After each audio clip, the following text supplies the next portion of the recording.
Welcome back to the podcast. This is Joanna Lindenbaum, and thank you for being here. Today, we're looking at the difference between supporting our clients and subtly rescuing our clients. Because as you could probably already guess, spoiler alert, we don't want to be rescuing our clients in any way, even though coaches slip into rescue mode way more often than they realize. But let's back up for a moment because last week on the podcast, I talked about what to do when you don't know what to say inside of a client session. We looked at those moments of uncertainty or stuckness where your mind either goes blank on what to do or say next in a session, or you have three different ideas at once and you don't know what to do. It was a really deep dive episode, and I definitely recommend listening to it when you're able to. But I bring it up because today's episode, in a lot of ways, is a great companion to that conversation. Because one of the most common things that happens when we don't know what to say next to a client who's struggling is that we try to rescue them. We rush to fix. We rush to offer relief, often without even realizing that this is what we're doing. And of course, it's not our job to rescue or fix our clients. First and foremost, because they don't need fixing or rescuing. I want to say that again because it's so important. Our clients don't need fixing or rescuing. This right here is a really, really important mindset and soul set piece that I believe as coaches, we really, really need to embody. This knowing that our clients don't need fixing or rescuing, it can help us so much inside of our client work. It can help us be better and more masterful coaches. Because fixing and rescuing isn't actually supportive of our clients. It doesn't truly support a client long term to be able to reach their goals or to become more empowered or to truly trust themselves or to have more resilience and self-esteem.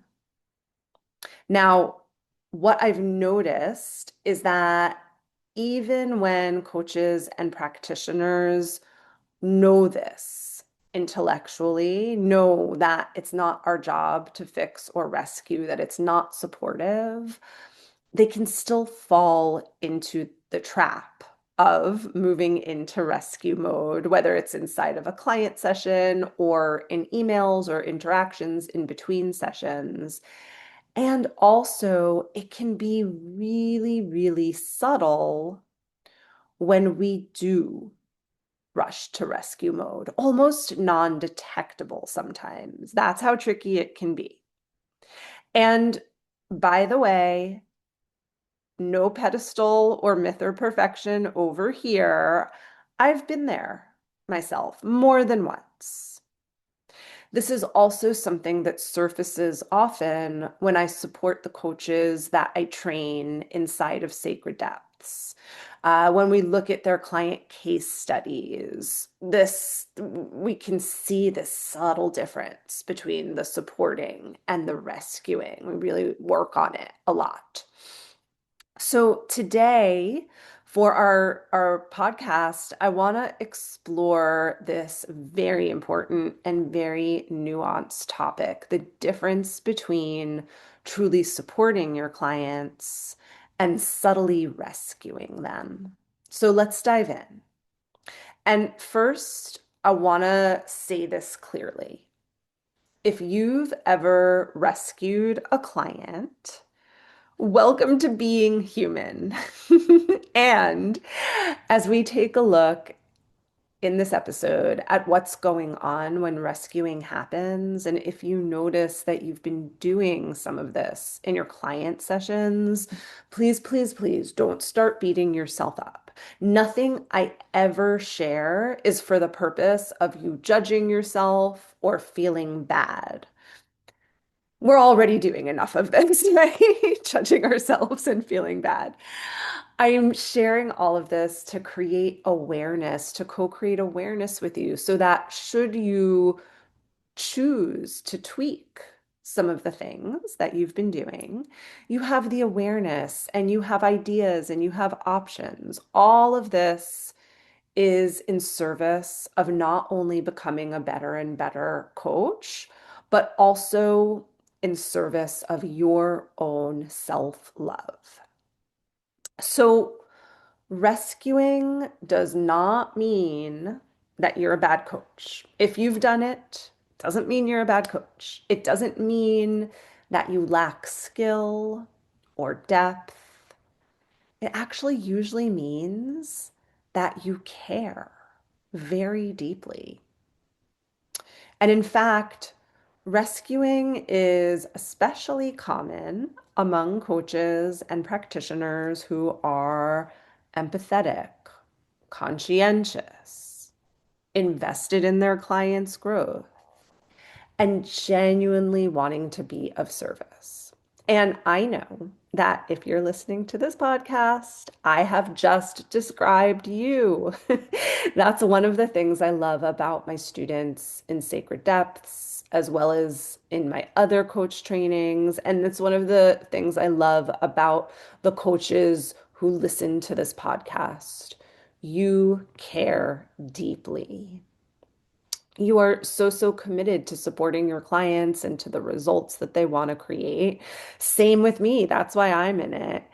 And it is those same exact qualities that can sometimes make it so hard to detect when the coaching session has subtly shifted towards the rescue or fix mode.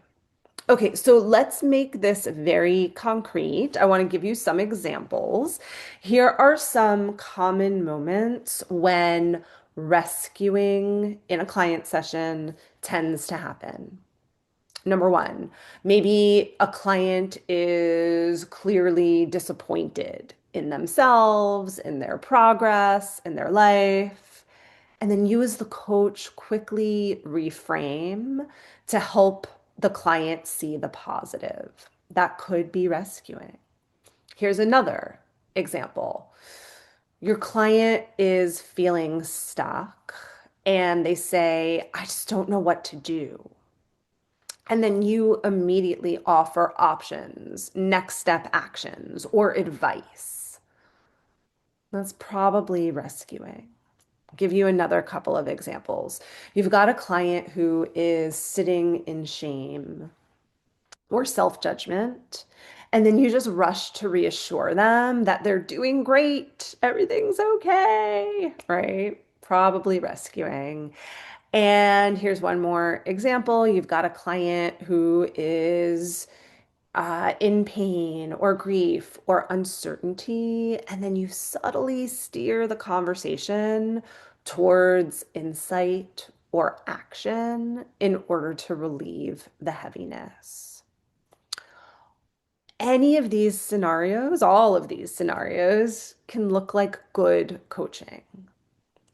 And sometimes they absolutely are good coaching and appropriate. I want to be clear on that. There are definitely moments where what I just described is appropriate and exactly what is meant to happen next.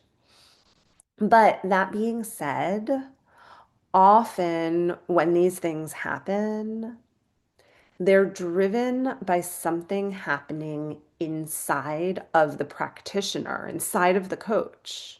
And more specifically, they're driven by a fear or an unhelpful belief or a reaction versus a response inside of the coach.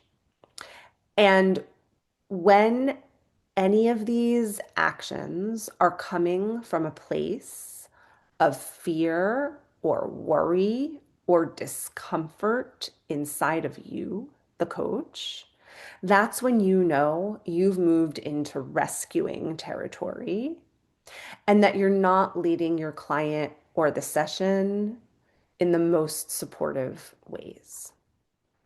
So, for those of you, dear listeners, who are my Sacred Depths graduates, you know that inside of Sacred Depths, yes, we learn tons of coaching and transformational skills and techniques so that you have exactly what you need in your toolbox in order to be the best coach that you can be and support your clients to transformation and goals. And you also know that we look deeply at human behavior and psychology so that you know how to employ those techniques based on what's going on for your client.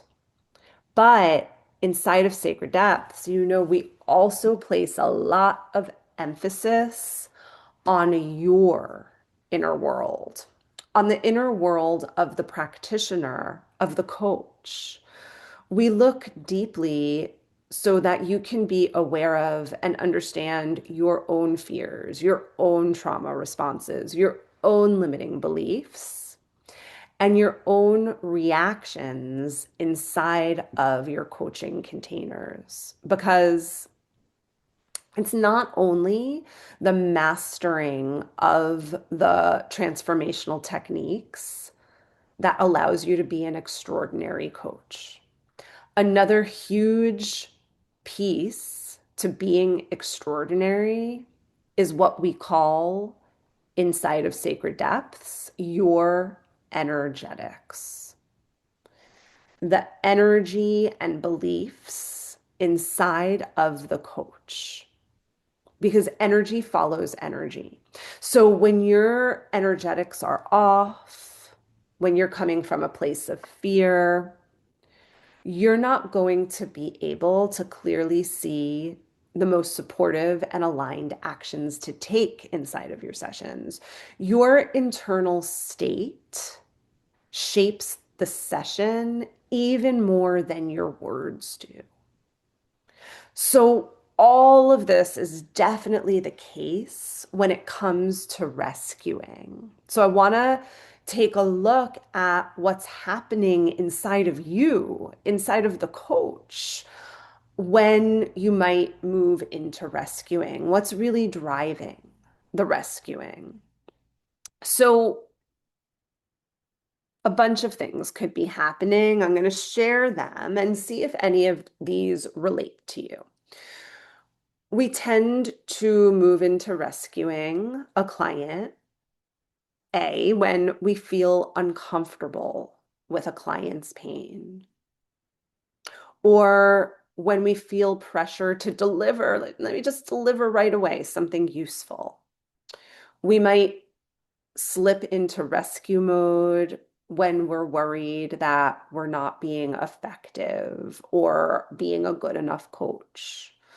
We might slip into rescue mode when we're attached to outcome or we're anxious about time or progress. Sometimes, for some of us, we might move into rescue mode if inside of our family of origin, we were often put into the superhero role or the role of the one who's responsible for everybody in the family. If that was the case, I know that was often the case for me. I was the one responsible for everyone. It's really easy then to slip into the rescue mode. And again, all of this connects directly to our episode last week because when you don't know what to say, when nothing obvious feels right, or when your client seems stuck, that moment is a crossroads. You can either stay present and curious. That's what I recommend doing. Or you can try to make the discomfort go away. That's what I don't recommend doing. But rescuing is often the fastest way to just make the discomfort go away. And of course, making discomfort go away isn't necessarily in the best interest of our clients. As coaches, we really need to learn how to become comfortable with our clients' discomfort and with our own discomfort. And then we want to go even further than that so that we can welcome our client's discomfort if it comes up. This is one of those energetic skills for coaching, for working with clients, for supporting others to transform that is so, so vital. So, speaking of energetics, there is an energetic difference between supporting a client and rescuing a client, even if the words that are coming out of your mouth are exactly the same in either scenario, but you can feel the difference. So, support tends to feel grounded, spacious, collaborative, and steady. It feels that way for you. And that's also the feeling, that energy inside of the client container. And you can even take a moment to sense into your body what that feels like, that feeling of being grounded, spacious, collaborative, and steady. Now, rescuing feels really different from that. It feels urgent and contracted and outcome driven, like rushing to the outcome to make something happen. So we can sometimes know that we've moved into rescue mode simply by how we feel on the inside and what the container feels like. And I already kind of nodded to this, but I want to just make sure I lay out why rescuing isn't ultimately productive, why it doesn't usually lead to the results your client wants. And that's because when you rescue, your client doesn't fully metabolize their experience. Their difficult emotions don't get integrated. When you rescue, whatever insight comes up stays intellectual rather than embodied. And we know from neuroscience that intellectual understanding often isn't enough for a client to act on an insight alone. The other thing is when we rescue, and if this becomes a pattern in our coaching with a client, the client can end up relying more on you than on themselves. We don't want that. It can create dependency, can also stall growth. It can have clients stay stuck in their patterns because they never really work through the patterns. They just, each time they get rescued out. When we rescue, even if it's subtly, even if it's well-intentioned, we can unintentionally send an unspoken message to our clients of, you can't handle this on your own, or I need to manage this for you.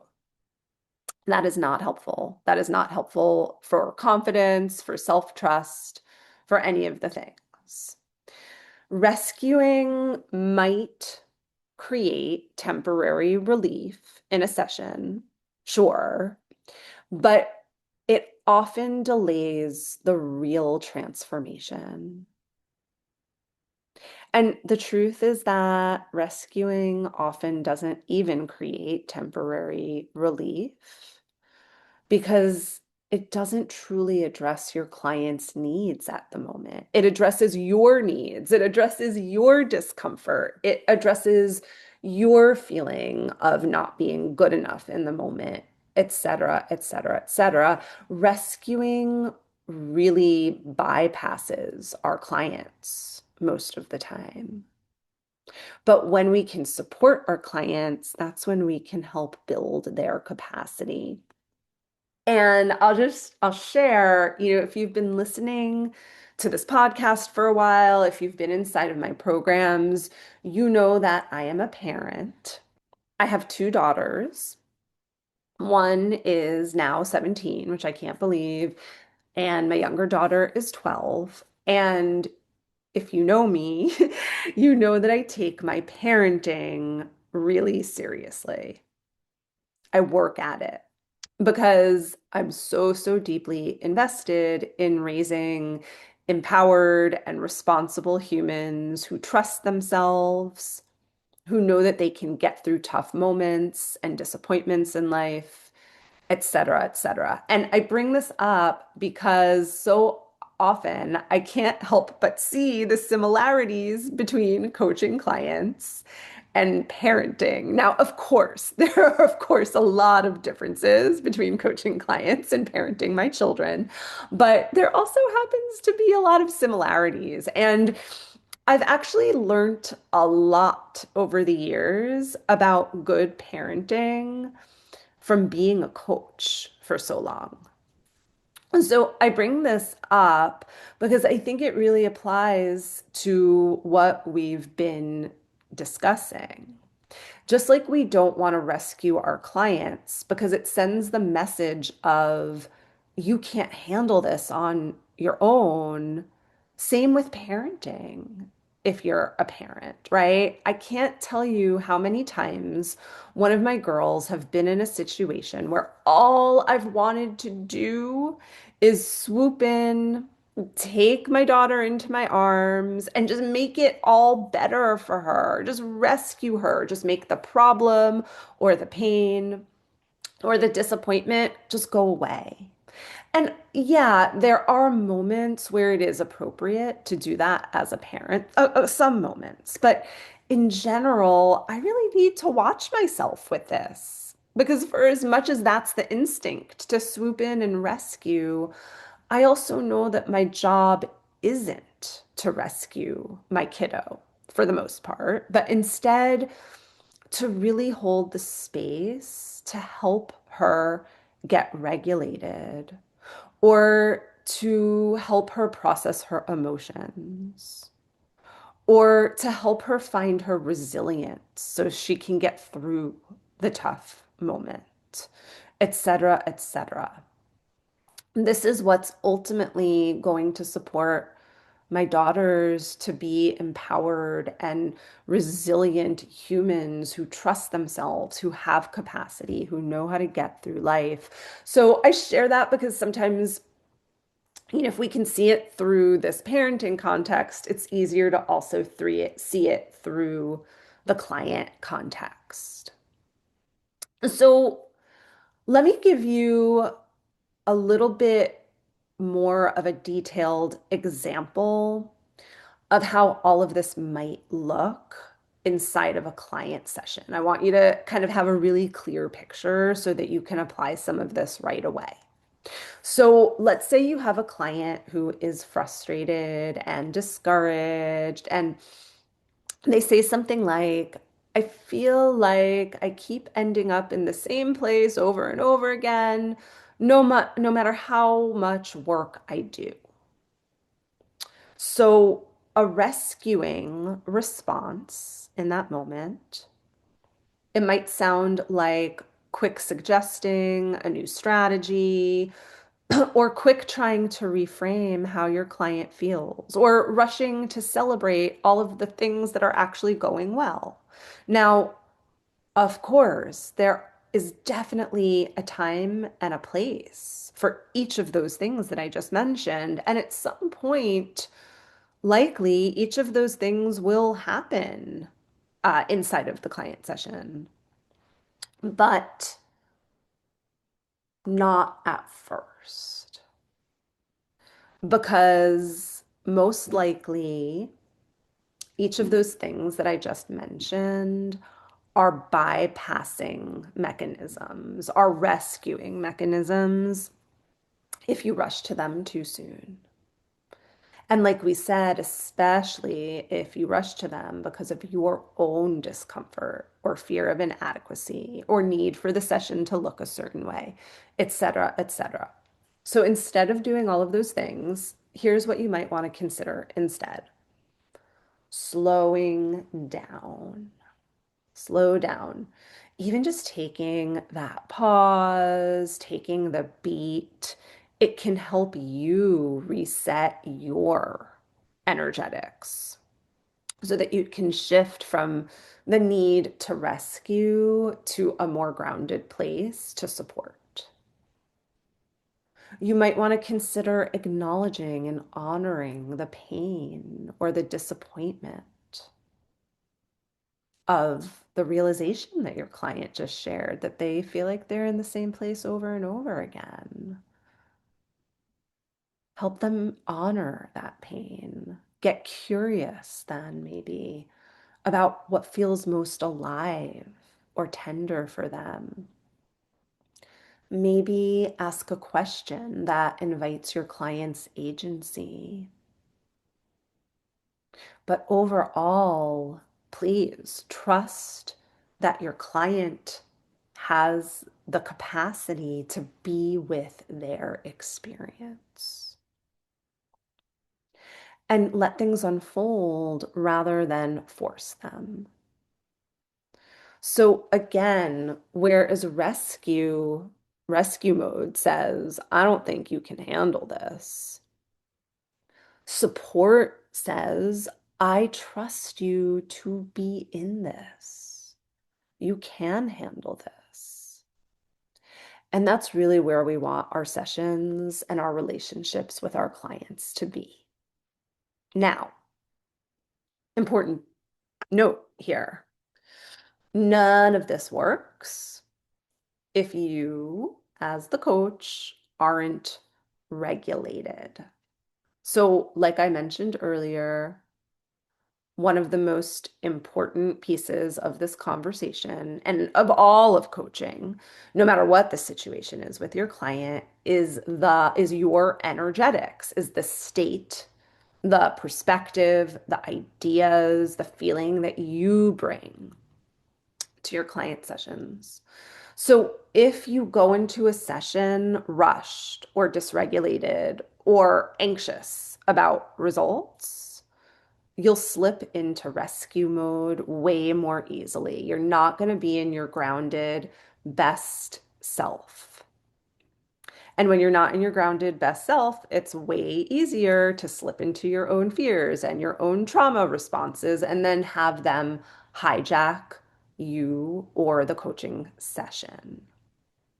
But when you step into your coaching sessions more grounded, more resourced, and more regulated, you can more easily sit with discomfort. You're generally less reactive and you're more likely to trust the process. So, in other words, your nervous system sets the tone for your client sessions.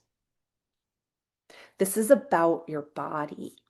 So, I know for myself, I've learned the hard way over the years. I've been coaching for 25 years and I've learned the hard way that before a client session, I shouldn't read any emails that are going to potentially trigger me, whether it's from, has to do with my business or it has to do with my personal life.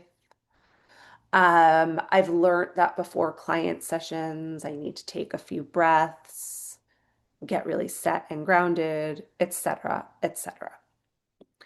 So, if you have been listening to this episode and taking this all in, and you're realizing that what we've been talking about, this comes up for you sometimes, or a lot of the times, that you do slip into rescue mode, but you're not quite sure how to catch yourself in real time going into rescue mode, Then here are a few questions that you can ask yourself inside of your sessions. Number one, who am I doing this for right now? Am I trying to relieve my discomfort? What would trusting my client look like here? Right. So again, take that beat that I spoke about earlier, take the space, check in, notice how you're feeling, and then ask yourself these questions. And you're not going to catch yourself slipping into rescue mode perfectly. None of us do. We're all imperfect. We can still be great coaches and be imperfect, but we do want to commit to being aware of this because awareness creates choice. And when we have choice, we can do things differently. So, this distinction between support and rescue, it's pretty easy, I think, to understand intellectually once we lay all of it out. But it really takes work and commitment to yourself to be able to embody it consistently. And that's why inside of Sacred Depths, we don't only talk about these things.